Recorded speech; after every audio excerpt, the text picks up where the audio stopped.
നമസ്കാരം. മ്യൂസിക് സ്റ്റേഷനിലേക്ക് എല്ലാ പ്രിയപ്പെട്ട പ്രേക്ഷകരെയും വളരെ ഹൃദ്യമായി സ്വാഗതം ചെയ്യുകയാണ്. ഇന്നത്തെ മ്യൂസിക് സ്റ്റേഷനിൽ അതിഥിയായി എത്തിയിരിക്കുന്നത് ശ്രീ സുനിൽ കുമാറാണ്. അദ്ദേഹം വളരെ മികച്ച ഒരു ഗായകനാണ്. അദ്ദേഹത്തെ വളരെ താഴ്മയോടുകൂടി ഹൃദ്യമായി ഇന്നത്തെ മ്യൂസിക് സ്റ്റേഷനിലേക്ക് സ്വാഗതം ചെയ്യുന്നു. നമസ്കാരം. സുനിലിൻ്റെ നാട്ടുകാരനാണ്. നാട്ടുകാരൻ മാത്രമല്ല, നമ്മൾ തൊട്ടടുത്താണ് താമസിക്കുന്നത്. സുനിൽ പെയിൻറ്റിങ് തൊഴിലാളിയാണ്. ഓട്ടോ ഓടിക്കുമായിരുന്നു അല്ലേ? അതെ അതെ അതെ അതെ പെയിൻറ്റിങ് ആയിരുന്നു ആദ്യം. അത് കഴിഞ്ഞിട്ട് ഓട്ടോറിക്ഷയിലായി. പിന്നെ ഓട്ടോറിക്ഷ ഓടിക്കുക, അത് പെയിൻറ്റിങ് ഇല്ലാത്തപ്പോൾ ഓട്ടോ ഓടിക്കുക, ഓട്ടോ ഇല്ലാത്തപ്പോൾ പെയിൻറ്റിങ്ങിന് പോവുക. ഇത് തന്നെ പരിപാടി. ഇത് രണ്ടും ഇല്ലാത്തപ്പോൾ പാട്ട് പാടുക. അതെ, ഇത് രണ്ടും ഇല്ലാത്തപ്പോൾ പാട്ട് പാടുക. അത് തന്നെ. ഓക്കെ. അപ്പോൾ ഞാൻ വളരെ യാദൃശ്ചികമായിട്ടാണ് സുനിലിൻ്റെ ഒരു വീഡിയോ, ഒരു ചാനലിൽ ഒരു പാട്ട് പാടുന്ന ഒരു വീഡിയോ കണ്ടത്. അപ്പോൾ ഞാൻ അത്ഭുതപ്പെട്ടു പോയി. ഞാൻ എന്നും കാണുന്ന സുനിൽ, എന്നും കാണാറുണ്ട്, നമ്മൾ ചിരിക്കാറുണ്ട്, അത്യാവശ്യം എന്തെങ്കിലും കുശലം പറയാറുണ്ട്. പക്ഷേ ഇത്ര നന്നായിട്ട് സുനിൽ പാടുമെന്ന് എനിക്കറിയില്ലായിരുന്നു. അങ്ങനെയാണ് ഞാൻ വേറൊരു ഓട്ടോ ഓടിക്കുന്ന ബിനുവിനോട് ചോദിച്ച് സുനിലിൻ്റെ നമ്പർ വാങ്ങിക്കാൻ ശ്രമിച്ചത്. അങ്ങനെയാണ് സുനിൽ ഈ പരിപാടിയിലേക്ക് വരുന്നത് അല്ലേ? അതെ അതെ അതെ. ബിനുചേട്ടൻ വീട്ടിൽ നേരെ പറയുന്നു, ബിനുചേട്ടൻ്റെ ഭാര്യയെ അടുത്ത് പറഞ്ഞിട്ട് എൻ്റെ ഭാര്യനെ ബിനുചേട്ടൻ്റെ ഭാര്യയെ വിളിക്കുക. മൊത്തം കൺഫ്യൂഷൻ. ശരി. അപ്പോൾ ഞാൻ വിചാരിച്ചത് ചേട്ടൻ പെയിൻറ്റിങ് ആണല്ലോ, അപ്പോൾ എന്നെ ചേട്ടൻ പെയിൻറ്റിങ്ങിന് വിളിക്കുകയാണെന്ന് പറഞ്ഞ് ഞാനിരുന്നേ. അപ്പോൾ ഞാൻ പറഞ്ഞു എന്നാൽ പെയിൻറ്റിങ്ങിനായിരിക്കും, എന്നാൽ ചേട്ടനെ വന്ന് കണ്ടേക്കാമെന്ന് പറയുമ്പോഴാണ് ചേച്ചി വണ്ടിയാണ് വരുന്നത്. ചേച്ചി എന്നെ കാണുന്നത് അന്വേഷിച്ചു എന്ന് പറയുന്നത്.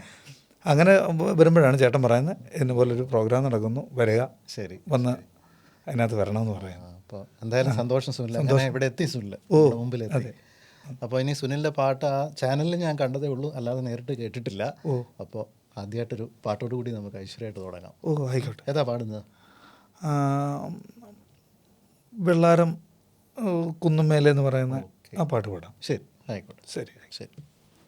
വെള്ളാരം കുന്നുമേലെ വേഴാമ്പൽ മഴ തേടുമ്പോ നിന്നോർമ തൻ പൊൻപാതയിൽ കണ്ണായിരം കരളായിരം ആരോ മലയൻ കനവായിരം വെള്ളാരം കുന്നുമേലെ. മനോഹരമായ ശബ്ദം കേട്ടോ. ടെൻഷനുണ്ടോ? ടെൻഷനുണ്ട് ചേട്ടാ. കാരണം എൻ്റെ ജീവിതത്തിൽ ഞാൻ ഇങ്ങനെ ഇതൊരു രണ്ടാമത്തെ പ്രാവശ്യമാണ്. ഒരു പ്രാവശ്യം കോമഡി മാസ്റ്റേഴ്സ് എന്ന് പറയുന്ന പ്രോഗ്രാമിൽ ഒരു പ്രാവശ്യം പോയി. സ്റ്റുഡിയോ എനിക്ക് പേടിയാണ്. ഞാൻ ആദ്യമായിട്ടാണ് ഇങ്ങനൊരു എക്സ്പീരിയൻസ് എൻ്റെ ജീവിതത്തിൽ. നമ്മൾ ജോലിക്ക് പോകുന്നു, തിരികെ വരുന്നു, പിന്നെയും സൂര്യൻ അസ്തമിക്കുന്നു, പിന്നെ എഴുന്നേൽക്കുന്നു, പിന്നെയും ദിനചര്യ പോലെ. ഇത് ജോലിക്ക് പോകുന്നു, അല്ലാതെ പാട്ട് പഠിക്കാനൊന്നും എനിക്ക് സാധിച്ചിട്ടില്ല. പിന്നെ പാടും. നമ്മുടെ ഇവിടെയൊക്കെ ഒരു ചെറിയ പ്രോഗ്രാം, ഞങ്ങളുടെ അമ്പലത്തിലൊക്കെ ചെറിയ പരിപാടികൾ, കല്യാണത്തിൻ്റെ പരിപാടികൾക്കൊക്കെ കൂട്ടുകാരൊക്കെ പറയും ഇവിടെ ഒരു പാട്ട് പാടാൻ പറയുമ്പോൾ അങ്ങനെ കയറി ഒരു പാട്ടൊക്കെ പാടുന്ന കൂട്ടുകാരല്ല, നാട്ടുകാരും പറയും. അതെ, നല്ലതായിട്ട് പാടണമെന്നല്ല, പാടണമെന്ന് പറയും. അതെ, അസലായിട്ട് പാടി കേട്ടോ. നമുക്ക് അടുത്ത ഒരു പാട്ടിലേക്ക് കൂടെ പോയിട്ട് നമുക്ക് ഇനി വിശേഷങ്ങളിലേക്ക്. ആയിക്കോട്ടെ. അടുത്ത പാട്ട് ഏതാ ശരിയാണ് പ്ലാൻ ചെയ്തിരിക്കുന്നത്? അത് ഉസ്താദിനകത്തെ വെണ്ണില കുമ്പിലേരാ പാടി. ഓക്കെ, നല്ല പാടും. കാർത്തിക രാത്രിയിലൻ കൈക്കുമ്പിളിൽ വീണത്തെ കൈവളർന്നും മെയ് വളർന്നും കൺമണിയാ തീർന്നതല്ലേ നിൻ ചിരിയും നിൻമൊഴിയും.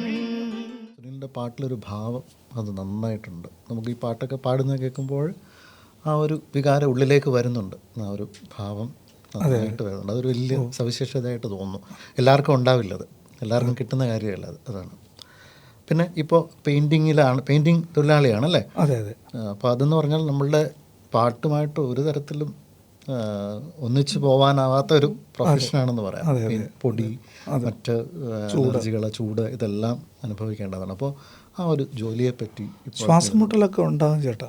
നമുക്ക് ഏറ്റവും കൂടുതൽ നമ്മുടെ ശ്വാസം ഭയങ്കര, ഒരു പാട്ടുകാരന് ഏറ്റവും വേണ്ടത് ശ്വാസമാണല്ലോ. സൗണ്ട്, ചൂട്, ഞാൻ കേട്ടിട്ടുണ്ട് ഇങ്ങനെ റിയാലിറ്റി ഷോ ഒക്കെ കാണുമ്പം ചിത്ര ചേച്ചി അതുപോലുള്ള ആൾക്കാരൊക്കെ ഇരുന്ന് പറയുമ്പം നമുക്കറിയാം ചൂടടിക്കാൻ പാടില്ല, പൊടിയടിക്കാൻ പാടില്ല, ഇതൊന്നുമില്ലാതെ നമ്മുടെ കാര്യങ്ങൾ നടക്കത്തില്ലല്ലോ ഇവിടെ. ഓരോരുത്തരുടെ ജീവിത സാഹചര്യങ്ങളനുസരിച്ച് നമുക്ക് മുമ്പോട്ട് പോകാനല്ലേ പറ്റുള്ളൂ അല്ലേ? അതെ. ഓക്കെ, അതൊരു സങ്കടമായിട്ട് തോന്നുന്നുണ്ടല്ലേ? തീർച്ചയായിട്ടും ശരിക്കും മെയിൻറ്റെയിൻ ചെയ്യാൻ പറ്റുന്നില്ല.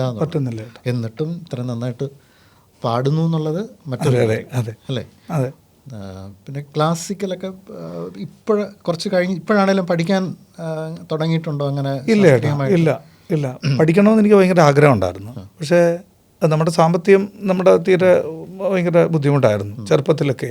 അതിനെ ഒന്ന് കൈപിടിച്ച് നടത്താനായിട്ടോ ഇല്ലെങ്കിൽ അതിൻ്റെ കാര്യങ്ങളൊന്നും ചെയ്യിക്കാനായിട്ടോ ഒന്നും ആരുമില്ലായിരുന്നു. അപ്പോൾ അതോടുകൂടി നമ്മുടെ സംഗീത പഠനമൊക്കെ തീർന്നു. പിന്നെ ഞങ്ങളുടെ അമ്മ പാടുമായിരുന്നു. ഞങ്ങളുടെ അച്ഛൻ ചോദിക്കാൻ തുടങ്ങിയത് വീട്ടിൽ ആരാണ് പാടുന്നത്? ഈ ഒരു കഴിവ് എങ്ങനെ കിട്ടി? ഞങ്ങളുടെ അമ്മ പാടും.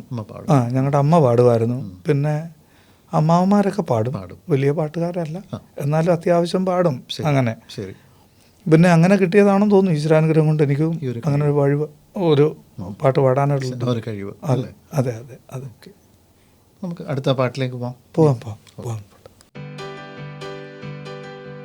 വെള്ളാരപ്പൂമലമേലെ പൊൻകിണ്ണം നീട്ടി നീട്ടി ആകാശപ്പൂ മൂടിച്ചൂടി മുകിലാരപ്പട്ട് ചുറ്റി ഓണത്താറാടി വരുന്നേ, ഓണത്താറാടി വരുന്നേ.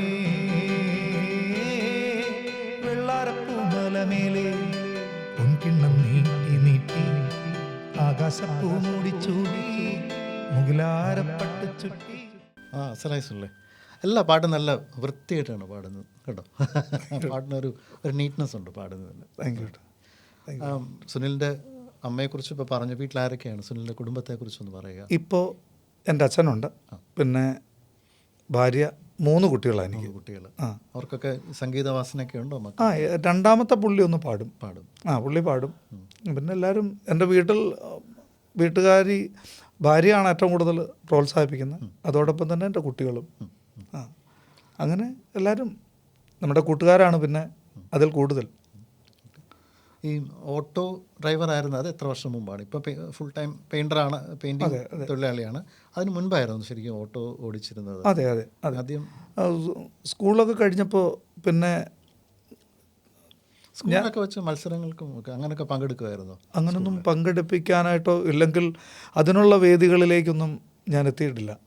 അവസാനം എൻ്റെ സ്കൂൾ കാലഘട്ടത്തിൻ്റെ അവസാനത്ത് അതായത് ഞാൻ 10ാം ക്ലാസ്സിലൊക്കെ പഠിക്കുമ്പോൾ എൻ്റെ ഒരു സാറുണ്ടായിരുന്നു, കലാധരൻ സാർ എന്ന് പറയുന്നത്. എനിക്കറിയാം. അദ്ദേഹം എന്നെ ഒരു പ്രാവശ്യം ഇതുപോലെ പാടുന്നത് കേട്ടിട്ട് എൻ്റെ അടുത്ത് പോലും ചോദിക്കാതെ സാറ് എൻ്റെ പേര് കൊടുക്കുകയുണ്ടായി. യൂത്ത് ഫെസ്റ്റിവലിന്. അന്ന് എനിക്ക് ഫസ്റ്റ് കിട്ടിയായിരുന്നു, സമ്മാനം കിട്ടി. അത് കഴിഞ്ഞിട്ട് പിന്നെ ഒരു നീണ്ട ഇടവേളയായിരുന്നു. പിന്നെ സ്കൂൾ പഠനം കഴിഞ്ഞു, 10ാം ക്ലാസ്സിൽ തോറ്റുപോയി. പിന്നെ അതെല്ലാം കഴിഞ്ഞ് പഠിത്തമൊക്കെ നിർത്തി. പിന്നെ ഓട്ടോ ഓടിച്ചുകൊണ്ടിരിക്കുന്ന സമയത്ത് പിന്നെ ഓട്ടോയിലായി. അതിന് ശേഷമാണ് പിന്നെ ഞാൻ പെയിൻറ്റിങ് ഫീൽഡിലേക്ക് വരുന്നത്. ശരി. അതെ, ശരിക്കും ഒരു നല്ല പ്രോത്സാഹനം തരാനും ഒക്കെ ഒരാളുണ്ടായിരുന്നെങ്കിൽ, അല്ലേ, വീട്ടിൽ നിന്നോ ആരെങ്കിലും ഉണ്ടായിരുന്നെങ്കിൽ, അതുപോലെ തന്നെ ഒന്നുകൂടെ നല്ലൊരു ജീവിത സാഹചര്യം കൂടെ ആയിരുന്നെങ്കിൽ പാട്ടിലൊക്കെ വലിയ ഉയർച്ചയിൽ നിന്ന് തന്നെ തീർച്ചയായിട്ടും അതിന് ഒരു സംശയമില്ല. ഞാൻ ഈ ചാനലിൽ സുനിൽ പാടുന്ന പാട്ട് കേട്ടിരുന്നു, കളിപ്പാട്ടമായി കൺമണി. അതൊരു ഒന്ന് കേൾക്കണമെന്നുണ്ട്, ഒരു പല്ലവി ഒന്ന്. നല്ലൊരു പാട്ടാണ്. കളിപ്പാട്ടമാ കൺമണി നിന്റെ മുന്നിൽ മനോവീണമീടുന്നു ഞാൻ. കളിപ്പാട്ടമാ കൺമണി നിന്റെ മുന്നിൽ മനോവീണമീടുന്നു ഞാൻ. ഫീലിൻ്റെ ആളാണ് കേട്ടോ. ഫീലുള്ള പാട്ടുകൾ നമുക്കും കൂടെ ആ ഫീല് കിട്ടുന്നുണ്ട് സുനിൽ പാടുമ്പോഴത്തേക്ക്. അപ്പം പാട്ടുകൾ ഇനിയും നല്ലതായിട്ട് പ്രാക്ടീസ് ചെയ്യുക. ഇനിയും സുനിലിൽ നിന്ന് ഒരുപാട് കാര്യങ്ങൾ, നമ്മൾ ഒരുപാട് നല്ല പാട്ടുകൾ പ്രതീക്ഷിക്കുന്നു. അപ്പോൾ എല്ലാവരും സുനിലിൻ്റെ പാട്ട് കേട്ടിട്ടുമുണ്ട്, അവരും തീർച്ചയായിട്ടും ഇത് അപ്രീഷിയേറ്റ് ചെയ്യുന്നുണ്ടാവും. സുനിലിന് എന്തെങ്കിലും പറയാം നമ്മളുടെ പ്രേക്ഷകരോടായിട്ട്? എന്താ, പാടാൻ പറ്റുന്നത് ഈശ്വരാനുഗ്രഹമാണ്. അത് ഒരു മൂളാനായിട്ടെങ്കിലും സാധിച്ചത് എനിക്ക് ഭയങ്കര സന്തോഷം. എൻ്റെ ജന്മത്തിൻ്റെ സുഹൃതമാണെന്ന് ഞാൻ കരുതുന്നു. എല്ലാ ഈശ്വരൻ്റെ അനുഗ്രഹം. എന്നതുപോലെ മൂളാൻ പറ്റിയാൽ മതി. Music station. ഇത് ഒരു സംഗീത യാത്രയാണ്. ഏതൊരു യാത്രയിലും എന്നതുപോലെ വിവിധ മേഖലകളിൽ നിന്നുള്ള ആൾക്കാർ സഹകരിക്കുന്ന, പങ്കെടുക്കുന്ന ഒരു യാത്ര. ഈ യാത്രയിൽ പങ്കെടുക്കുവാൻ താല്പര്യമുള്ളവർ ഞങ്ങളെ ബന്ധപ്പെടുക. മറക്കരുത്, ഇതൊരവസരമാണ്. ആരും ഈ അവസരം പാഴാക്കരുത്.